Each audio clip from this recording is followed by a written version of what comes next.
Hello and welcome to Veritas Academy 101, How to Write Effective Lesson Plans for the Schools of Logic and Rhetoric. My name is Melonie Elequin. I teach American history to our juniors, and I am the Academic Dean for the Schools of Logic and Rhetoric. Let's get started.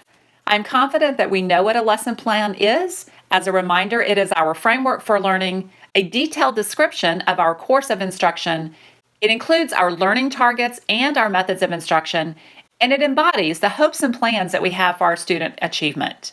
A good plan is like a roadmap. It shows the final destination and usually the best way to get there. We are taking our students on a journey. There are 5 steps to writing lesson plans. First, you have to begin with the end in mind. Then you must determine how you will assess your students along the way and at the end in a summative assessment. Step 3, you will plan your instructional activities, write your lesson plans down, and write your homework assignments for both the students and parents to see in RenWeb.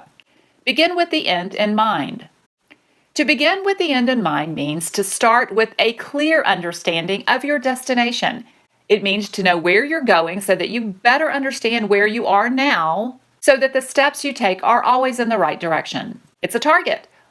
Ask yourself, what do you want your students to be able to understand or accomplish at the end of the unit? Write a list of your desired results, and these become your learning objectives for each of your lessons. Step 2, determine your means of assessment.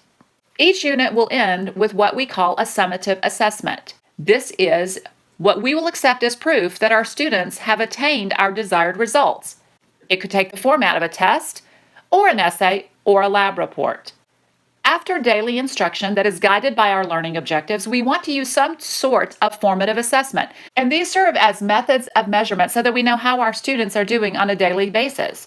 We might use a quiz, think, pair, share, an exit ticket, or homework to determine if our students have mastered the skills for the day. These will guide our instruction for the next lesson. For each unit of study, write down your selected summative assessment, and that will allow you to list your formative assessments to be used along the way.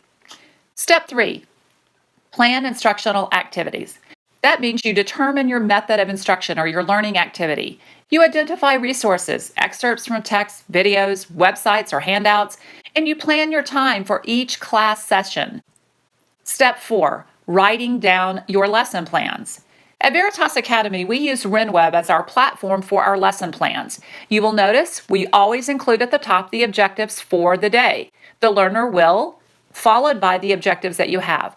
A reminder, they must be SMART, and we will cover that in a later video. Below the objectives, you will have your agenda items, beginning with a warm-up, going through your steps of instruction, referencing any materials or links that you need. Step 5 is homework assignments. Since we are a university model school, we must clearly communicate this to our parents and students. School of Logic teachers will use Monday's web homework block to list announcements that parents need to know about as well as students and remind students about what to bring to class. Then they use the Tuesday-Thursday homework block for the homework assignments, whereas teachers in the School of Rhetoric will use the Monday web homework block for all homework assignments for the week and essential questions. This is a sample from RenWeb. You'll notice that it includes the summative assessment alert at the beginning of the unit.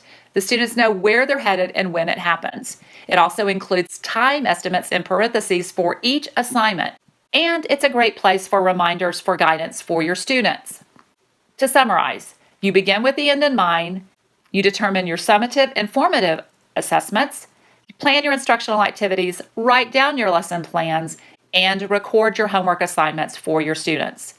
And in summary, the greater the structure of a lesson and the more precise the directions on what is to be accomplished, the higher the achievement rate. And I am confident that this is what each teacher at Veritas wants for each student. Thank you.